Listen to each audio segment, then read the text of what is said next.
വീട് പണി തുടങ്ങുമ്പോൾ പ്രധാനമായും ശ്രദ്ധിക്കേണ്ട ചില സംഗതികൾ എന്താണെന്ന് വെച്ച് കഴിഞ്ഞാൽ, വീട് പണി തുടങ്ങുമ്പോൾ ആദ്യമായിട്ട് ഒരു കുട്ടം മണലെങ്കിലും കന്നിമൂലയിൽ കൊണ്ടിട്ടിട്ട് വേണം ബാക്കി സാധനങ്ങൾ ഇറക്കാവൂ എന്ന് പറയുന്നുണ്ട്. അതുപോലെ തന്നെ ഈശാന കോണിൽ ഒരു കിണർ കുഴിച്ചുകൊണ്ട് അതിന് വെള്ളമെടുത്ത് നമ്മൾ പണി സ്റ്റാർട്ട് ചെയ്യുകയാണെങ്കിൽ അത് നല്ലൊരു ഐശ്വര്യമായിരിക്കുമെന്നും എത്രയും പെട്ടെന്ന് ആ വീടിൻ്റെ പണി തീർക്കാൻ സാധിക്കുമെന്നും പറയുന്നുണ്ട്. നോർത്ത് ഈസ്റ്റ് ഭാഗത്ത് ഒരു തരത്തിലുള്ള സാധനങ്ങളും ഇറക്കി വെക്കാൻ പാടില്ല. നോർത്ത് ഈസ്റ്റ് ഭാഗം എപ്പോഴും വൃത്തിയായി സൂക്ഷിക്കണം. നോർത്ത് ഈസ്റ്റ് നിങ്ങൾ വെയിറ്റ് കയറ്റി കഴിഞ്ഞാൽ ഒരു കാരണവശാലും പണി മുന്നോട്ട് പോകാനുള്ള സാധ്യത കുറവാണ്. അതുപോലെ തന്നെ ഓരോ ദിവസവും പണി സ്റ്റോപ്പ് ചെയ്യുമ്പോൾ അതിൻ്റെ സൗത്ത് വെസ്റ്റ് ആണ് ഏറ്റവും ഉയർന്നു നിൽക്കുന്നതെന്ന് നിങ്ങൾ ഒന്ന് മനസ്സിലാക്കണം, അല്ലെങ്കിൽ അതിനൊന്ന് ശ്രദ്ധിക്കണം.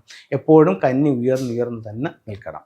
അതുപോലെ തന്നെ എന്ത് സാധനങ്ങൾ ഇറക്കുമ്പോഴും തെക്ക് പടിഞ്ഞാറ് തെക്ക് വശം ഈ സ്ഥലങ്ങളിലാണ് നമുക്ക് വെയിറ്റുള്ള സാധനങ്ങൾ വെക്കാവുന്നത്. എപ്പോഴും ഫ്രീ ആക്കി ഇടേണ്ടത് വടക്ക് കിഴക്ക് ഭാഗമാണ്. അതുപോലെ ഈസ്റ്റും നോർത്തും എപ്പോഴും ഒഴിച്ചിടുന്നതും നല്ലതാണ്. അപ്പോൾ ഇത്തരം കാര്യങ്ങളെല്ലാം നമുക്കൊന്ന് ശ്രദ്ധിക്കാവുന്നതാണ്.